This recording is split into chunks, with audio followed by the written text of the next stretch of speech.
ప్రియ సోదరీ సోదరులారా, ఈ రోజున మనం నెహెమ్యా గ్రంథం 8వ అధ్యాయం వింటాము. ఈ అధ్యాయం మనకు ఎంతో ఆశీర్వాదకరమైనది. నెహెమ్యా యెరూషలేముకు ఎప్పుడు వచ్చాడు? క్రీస్తుపూర్వం 444 సంవత్సరం. అప్పటికే ఎజ్రా అక్కడే ఉన్నాడు. ఎజ్రా దేవుని వాక్యాన్ని నమ్మకంగా ప్రజానీకానికి బోధిస్తున్నాడు. ప్రాకారాలు, గుమ్మాలు మరమ్మతు కార్యక్రమమంతా ముగిసింది. అప్పుడు ఎజ్రా ఒక పెద్ద సమావేశం ఏర్పాటు చేసి అందులో ధర్మశాస్త్రాన్ని అనగా దేవుని వాక్యాన్ని బహిరంగ సభలో ప్రకటించాడు. ఎజ్రా శాస్త్రికి దేవుని వాక్యం ప్రజలకు నేర్పటమంటే ఎంతో ఆసక్తి. అది పర్ణశాలల పండుగ సమయం. ఈ 8వ అధ్యాయమంతా దేవుని వాక్యాన్ని గురించినదే. అందరూ గౌరవ సూచకంగా లేచి నిలిచి వాక్యాన్ని ఎంతో శ్రద్ధగా విన్నారు. ఎజ్రా వాక్యం చదివి వినిపించటమే కాదు, వాక్యాన్ని చక్కగా విశ్లేషించి వివరించాడు. వాక్య శ్రవణమందు వారెంతో ఆనందించారు. వాక్యానికి అందరూ ఎంతో విధేయులయ్యారు. మొదటి వచనం నుండి వినండి. 7వ నెల రాగా ఇశ్రాయేలీయులు తమ పట్టణాలలో నివాసమున్నారు. అప్పుడు జనులందరూ ఏకమనస్కులై నీటి గుమ్మము ఎదుట ఉన్న మైదానానికి వచ్చి ఎజ్రా శాస్త్రిని అడిగారు, యెహోవా ఇశ్రాయేలీయులకు ఆజ్ఞాపించిన మోషే ధర్మశాస్త్రమును తీసుకురండి. యాజకుడైన ఎజ్రా 7వ మాసం మొదటి దినాన చదువబడే దానిని గ్రహింప శక్తిగల స్త్రీ పురుషులు కలిసిన సమాజమంతటి ఎదుట ఆ ధర్మశాస్త్ర గ్రంథమును తీసుకుని వచ్చి నీటి గుమ్మము ఎదుట ఉన్న మైదానములో ఉదయము మొదలుకొని మధ్యాహ్నము వరకు నిలుచున్న ఆ స్త్రీ పురుషులకు తెలివితో వినగలిగిన వారికందరికీ చదివి వినిపిస్తూ వచ్చాడు. ఆ జనులందరూ ధర్మశాస్త్ర గ్రంథాన్ని శ్రద్ధతో వింటూ వచ్చారు. అంతటా ఎజ్రా శాస్త్రి ఆ పని కోసం కర్రతో చేయబడిన ఒక పీఠము మీద నిలుచున్నాడు. అతని దగ్గర కుడిపార్శ్వమందు మత్తిత్యా, షమా, అనాయా, ఊరియా, హిల్కియా, మయసేయ అనేవారు, అతని ఎడమ పార్శ్వమందు పెదాయా, మిషాయేలు, మల్కీయా, హాషూము, హష్పద్దానా, జకర్యా, మెషుల్లాము అనేవారు నిలిచి ఉన్నారు. అప్పుడు ఎజ్రా అందరికంటే ఎత్తుగా నిలువబడి జనులందరూ చూస్తూ ఉండగా గ్రంథాన్ని విప్పాడు. విప్పగానే జనులందరూ నిలువబడ్డారు. ఎజ్రా మహాదేవుడైన యెహోవాను స్తుతింపగా జనులందరూ తమ చేతులెత్తి ఆమేన్ ఆమేన్ అని పలుకుతూ నేలకు ముఖాలు వంచుకొని యెహోవాకు నమస్కరించారు.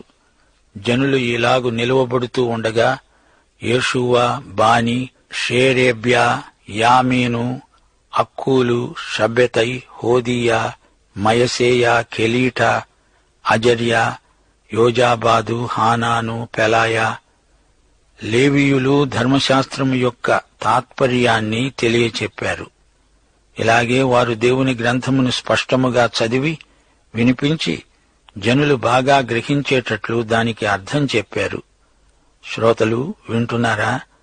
యాకోబు పత్రిక మొదటి అధ్యాయం 25వ వచనం ఏమంటోంది? స్వాతంత్ర్యమునిచ్చే సంపూర్ణమైన నియమములో తేరి చూచి నిలకడగా ఉండేవాడెవడో వాడు విని మరిచేవాడు కాక క్రియను చేసేవాడై ఉండి తన క్రియలో ధన్యుడవుతాడు. దేవుని వాక్య పఠన, వాక్య శ్రవణం ఉజ్జీవానికి మూలం. 70 సంవత్సరాలు పరాయి దేశంలో ఉన్న వీరు వాక్యం విని ఉండలేదు. ఇప్పుడు వీరు వాక్యం వింటూ అందులో పరవశించిపోతున్నారు. ఎజ్రాతో పాటు 13 వేదికపై నిలిచి ఉన్నారు. ఎజ్రా లేఖనాలు తెరవగానే అందరూ లేచి నిలిచారు. ఆశాంతము వినే వరకు వారు అలాగే నిలువబడే ఉన్నారు. గంటల తరబడి వారు అలా వింటూనే ఉన్నారు. అందరూ దేవుణ్ణి స్తుతించారు. వారందరూ దేవునికి సాష్టాంగపడ్డారు. ఎజ్రా అందరికీ ఆశీర్వచనం పలికాడు. దేవుని వాక్యాన్ని విపులీకరించి చెప్పగలవారు కొందరు ఎజ్రాతో ఉన్నారు. వేదిక ఎక్కడ ఉన్నదో చూడండి. అది నీటి గుమ్మము దగ్గర ఏర్పాటు చేయబడింది. ప్రజలు ప్రశ్నలడిగారు. వారి మధ్యనే ఉన్న దైవ సేవకులు వారికి కలిగిన ధర్మ సందేహాలు తీర్చారు. ఎజ్రా వాక్యం చదువుతూ ఉన్నాడు. నెహెమ్యా కాలంలో వచ్చిన ఉజ్జీవం వాక్య ఉజ్జీవం. అదే ఉజ్జీవం ఈ రోజున మనకు, మన సంఘాలకు రావాలని మీకు అనిపించటం లేదా? దేవుని వాక్యమంతా చదవాలి, వివరించాలి. అంతేకాని అక్కడో వచనం, ఇక్కడో వచనం చెప్పటం సరైన పద్ధతి అనిపించుకోదు. వాక్య బోధలో అనేక విధానాలున్నాయి. వేదాంత పద్ధతి, పాండిత్య పద్ధతి అని వివిధ రకాలుగా ప్రసంగాలు చేసేవారున్నారు. మనస్తత్వ శాస్త్రీయ విధానమని మరొకటి ఉన్నది. దేవుని వాక్యంలో దేవుడు ఏమి చెబుతున్నాడో ప్రతి ఒక్కరూ గ్రహించాలి. ప్రజాభాషలో ప్రజలు అర్థం చేసుకోగలిగేటట్లు వచనం వెంబడి వచనం చెప్పాలి, వివరించాలి. వాక్యం చదివే వ్యక్తి ఉచ్చారణ స్పష్టంగా ఉండాలి. చదవబడిన దేవుని వాక్యాన్ని అందరూ సరిగా అర్థం చేసుకోవాలి. యాంత్రికంగా బైబిల్ చదవటం వల్ల ఎట్టి ప్రయోజనమూ ఉండదు. 9వ వచనం, జనులందరూ ధర్మశాస్త్ర గ్రంథపు మాటలు విని ఏడవ మొదలు పెట్టగా అధికారి అయిన నెహెమ్యా, యాజకుడు, శాస్త్రి అయిన ఎజ్రా, జనులకు బోధించే లేవీయులు జనులకు చెప్పారు, మీరు దుఃఖపడవద్దు, ఏడ్వవద్దు. ఈ దినము మీ దేవుడైన యెహోవాకు ప్రతిష్ఠిత దినం. అంతకు మునుపు వీరు దేవుని వాక్యం ఇలా విని ఉండలేదు. ఇక్కడ ఇప్పుడు వీరు విన్న వాక్యం ద్వారా తమ పాపాలను ఒప్పుకున్నారు. వారి పశ్చాత్తప్త వైఖరికి కారణం దేవుని వాక్య పఠనమే. వారి ఉద్రేకాలలో సంచలనం కలిగింది. ఆనందాతిరేకంతో కన్నీరు విడిచారు. అతడు వారితో అన్నాడు, పదండి, కొవ్విన మాంసం భక్షించండి, మధురమైన దాన్ని పానం చెయ్యండి. ఇది వరకు తమ కొరకు ఏదీ సిద్ధము చేసుకొనని వారికి వంతులు పంపించండి. ఎందుకనగా ఈ దినము మన ప్రభువునకు ప్రతిష్ఠితమైనది. మీరు దుఃఖపడకండి. యెహోవాయందు ఆనందించటం వల్ల మీరు బలమొందుతారు. మూక ఉమ్మడి వాక్య శ్రవణం వల్ల అక్కడ గొప్ప సామాజిక స్పృహ కలిగింది. దేవుని యందలి ఆనందమే వారికి అపారమైన బలం. ఫిలిప్పీ పత్రిక 4వ అధ్యాయం 13వ వచనం, నన్ను బలపరిచే వాని యందే నేను సమస్తమూ చేయగలను. ఫిలిప్పీ పత్రిక 4వ అధ్యాయం 4వ వచనం, ఎల్లప్పుడూ ప్రభువునందు ఆనందించండి. మరల చెబుతాను, ఆనందించండి. బలానికి మూలం ఆనందం. బలంలో రహస్యం ప్రార్థన. బలానికి మూలం ఆనందం. దేవుని వాక్యం వినేవారి హృదయంలో ఆనందం ఉరకలు వేస్తుంది. దేవుణ్ణి ఆరాధించే ప్రజలకు ఆత్మలో ఆనందం కలగాలి. 1 యోహాను 1వ అధ్యాయం 4వ వచనం, మన సంతోషము పరిపూర్ణమవటానికై మేమీ సంగతులు రాస్తున్నాము.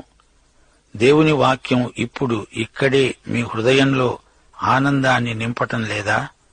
వాక్యానందం మన అంతరంగమందు వర్ధిల్లునుగాక. దేవుణ్ణి ఆరాధించే వారి హృదయాలలో నుండి భారం తొలగిపోతుంది, ఆనందం వెల్లివిరుస్తుంది. అలాగున లేవీయులు జనులందరినీ ఓదార్చి వారితో అన్నారు, మీరు దుఃఖం మానండి, ఇది పరిశుద్ధ దినం, మీరు దుఃఖపడకూడదు. ఆ తరువాత జనులు తమకు తెలియజేయబడిన మాటలన్నిటిని గ్రహించి తినటానికి, త్రాగడానికి, లేనివారికి ఫలాహారాలు పంపించడానికి, సంభ్రమముగా ఉండడానికి ఎవరి ఇండ్లకు వారు వెళ్లిపోయారు.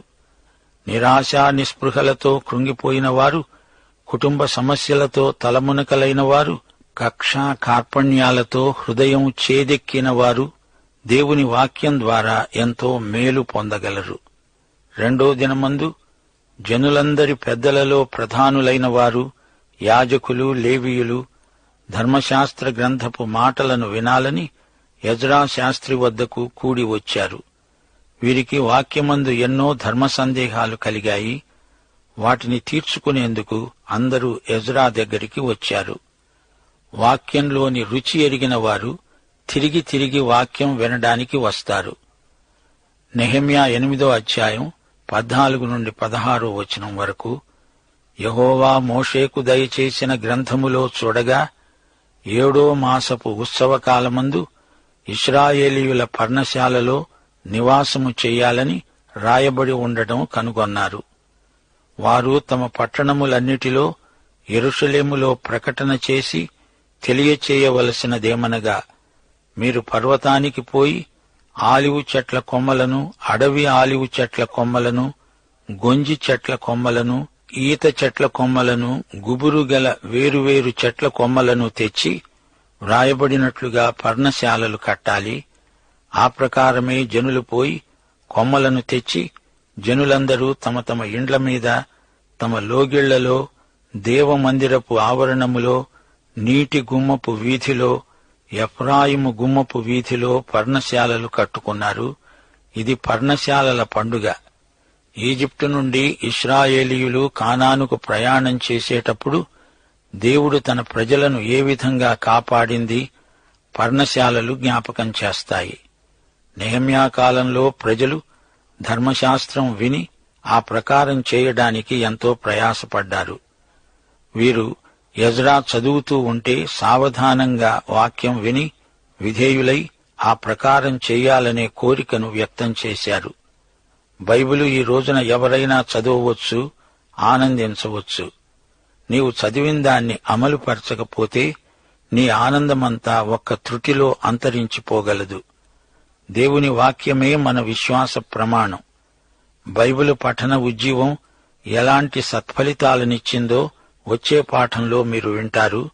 17వ వచనం, చెరలో నుండి తిరిగి వచ్చిన వారి సమూహము కూడా పర్ణశాలలు కట్టుకొని వాటిలో కూర్చున్నారు. నూను కుమారుడైన యెహోషువ దినములు మొదలుకొని అది వరకు ఇశ్రాయేలీయులు అలాగున చేసి ఉండలేదు. ఇప్పుడు వారికి బహు సంతోషం పుట్టింది. మొదటి దినం మొదలుకొని కడవరి దినము వరకు అనుదినము ఎజ్రా దేవుని ధర్మశాస్త్ర గ్రంథాన్ని చదివి వినిపిస్తూ వచ్చాడు. వారు ఈ ఉత్సవమును 7 దినాల వరకు ఆచరించిన తరువాత విధి చొప్పున 8వ రోజున వారు పరిశుద్ధ సంఘముగా కూడుకున్నారు. ప్రియ శ్రోతలారా, ఈ వాక్య పఠన మహోత్సవం ఎంత పనిచేసిందో చూచారా? 7వ నెల తిష్రీ మొదటి తేదీ ఇది ప్రారంభించబడింది. అది సెప్టెంబరు, అక్టోబరు నెలల మధ్య వస్తుంది. అది మహోత్సవం. సంఖ్యాకాండం 29వ అధ్యాయం 1వ వచనం ప్రకారం 7వ నెల మొదటి తేదీ అది పరిశుద్ధ సంఘ సమావేశం. నీటి గుమ్మం దగ్గరే దేవుని వాక్య పఠన సమావేశం. దేవుని వాక్యమే పరిశుద్ధ జలం. హీబ్రూ భాషలో రాయబడిన దేవుని ధర్మశాస్త్రం చదువబడింది. దానికి అర్థం అరామిక్ భాషలో చెప్పబడింది. దేవుని వాక్యంలో జ్వాలాగర్భితమైన శక్తి ఉంది. వారికి ఉజ్జీవ అనుభూతి కలిగింది. వారు పర్ణశాలల పండుగను చేసుకున్నారంటే అది ఉజ్జీవానికి సంకేతం. లేవీకాండం 23వ అధ్యాయం 33, 34 వచనాలు. ఈ 7వ నెల 15వ దినము మొదలుకొని 7 దినముల వరకు యెహోవాకు పర్ణశాలల పండగ జరపాలి. పర్ణశాలల పండగ వారికి తమ గత అనుభవాలను జ్ఞాపకం చేస్తుంది. తాము ఎక్కడ నుండి ఏ విధంగా వచ్చారో ఈ సమయంలో జ్ఞప్తికి వస్తుంది. ఈ రోజున నీ ఉన్నత స్థితి నుంచి గతంలోని నీ దయనీయ స్థితిని జ్ఞాపకం చేసుకొని దేవునికి కృతజ్ఞత వ్యక్తం చెయ్యాలి. దేవుని వాక్యాన్ని విన్న తరువాత ప్రతి ఒక్కరూ కొన్ని ప్రశ్నలను ఎదుర్కోవలసి వస్తుంది. 1. ఈ వాక్య జ్ఞానంతో నేనిప్పుడు ఏమి చెయ్యాలి? 2. నా జీవితాన్ని ఎలా మార్చుకోవాలి? 3. ఈ వాక్య సత్యానికి నేనెలా స్పందిస్తున్నాను? ఎజ్రా వాక్యం వినిపిస్తూ ఉంటే వారు వాక్యానికి ఎంత దూరంగా ఉన్నారో తెలిసిపోయింది. అపరాధ భావన చేత వారు ఏడవసాగారు. ఎజ్రా వారు ఏడవనక్కర్లేదన్నాడు. వాక్యం వినే అవకాశం దొరికినందుకు ఆనందించండి అన్నాడు. ఇది పండుగ. అక్కరలో ఉన్న మీ సోదరులకు ప్రేమ కానుకలు పంపండి అని హెచ్చరించాడు. పండగలు స్వార్థానికి ఉద్దేశించబడినవి కావు. పండుగ అంటే దాతృత్వ సమయం. అక్కరలో ఉన్న వారిని కూడా మన ప్రేమ కానుకల ద్వారా పండుగ సమయంలో సంతోషపెడతాము. పండుగ స్వార్థపూరితమైతే అది దండుగే. పాత నిబంధన పండుగలన్నీ అన్యుల మధ్య సాక్ష్యార్థమై దేవుడు అనుగ్రహించిన ఆనంద సమయాలు. మా శ్రోతలు మరో సత్యం గుర్తించాలి. మత సంబంధంగా నాయకుడు ఎజ్రా, నెహెమ్యా కాడు. నెహెమ్యా యాజకేతరుడు. అతడు మత వ్యవస్థలో నాయకుడు కాడు, అతడు ప్రవక్త కాడు. అయితే నెహెమ్యా దేవునితో సన్నిహిత సంబంధ సహవాసములు గల వ్యక్తి. దేవాలయానికి బయట దేవునికి విధేయుడై దేవుని చిత్తాన్ని అనుసరించి పనిచేసిన మంచి మనిషి నెహెమ్యా. ఈ రోజుల్లో అనేకులు దేవుని వాక్యం ఎడతెగకుండా వింటూ ఉండడం చేత వీరి మనస్సాక్షి మొద్దుబారిపోయే ప్రమాదం ఉంది. పరిశుద్ధాత్మ మాత్రమే మనలో ఒప్పుదల కలిగించగలడు. పాపమును గురించి, తీర్పును గురించి, నీతిని గురించి దేవుని ఆత్మ మనలను ఒప్పిస్తాడు. ఎజ్రా, నెహెమ్యా వీరిద్దరూ సమకాలికులు. వయసులో ఎజ్రా నెహెమ్యా కంటే పెద్దవాడు. నెహెమ్యా ప్రభుత్వోద్యోగి, రాజకీయ నాయకుడు. ఎజ్రా ప్రధాన యాజకుడు, మతనాయకుడు. వీరికి స్వతంత్ర రాజ్యం లేకపోయినా పారసీక రాజు కింద ఉన్న యెరూషలేములో గవర్నరు నెహెమ్యా, ప్రధాన యాజకుడు ఎజ్రా. అది కొంతవరకు ఆశీర్వాదమే. శ్రోతలు వింటున్నారా? నెహెమ్యా కాలంలో ధర్మశాస్త్ర గ్రంథము, దేవుని వాక్యం అంటే బైబిలులోని మొదటి 5 గ్రంథాలు మాత్రమే. ఇప్పుడు మనకు ఉన్నట్లు వారికి 66 గ్రంథాలున్న బైబిలు లేదు. యూదుల విశ్వాసానికి, ప్రవర్తనకు దేవుని గ్రంథమే ఆధారం. ప్రతి ఒక్కరికి ఒక బైబిలు ప్రతి లేదు. ఎజ్రా వారికి చదివి వినిపించాడు. వినడం చేతనే విశ్వాసం. ఎజ్రా యాజకుడు మాత్రమే కాదు, శాస్త్రి. ఈ శాస్త్రిని ఎవరు నియమించారు? దేవుడే. యేసు కాలం నాటికి పరిసయ్యులు, శాస్త్రులు భక్తు వేషధారులైపోయారు. కపట భక్తికి వీరు పెట్టింది పేరు అనే వరకు వారి నైతిక ప్రమాణాలు ఎంతో దిగజారిపోయాయి. ఎజ్రా, అతనితో పాటు కొందరు సహాయకులు వాక్య వ్యాఖ్యానంలో ప్రజలకు ఎంతో వివరంగా విడమరిచి చెప్పారు. ప్రజలు ఏడ్చారు, వెంటనే ఆనందించారు. ప్రతిదానికి సమయం ఉంది. దుఃఖపడేవారు ధన్యులు, వారు ఓదార్పు నొందుతారు. పాఠం సమాప్తం. ప్రభువు, రక్షకుడు అయిన యేసుక్రీస్తు వారి కృపాబాహుళ్యము, మన తండ్రి అయిన దేవుని వాత్సల్యము, పరిశుద్ధాత్మతోడి సహవాసము మనకు నిత్యము తోడై ఉండునుగాక. ఆమెన్. 1. దేవుని వాక్యాన్ని బోధించాలి. వాక్యాన్ని అందరూ అర్థం చేసుకునేలా బోధించాలి.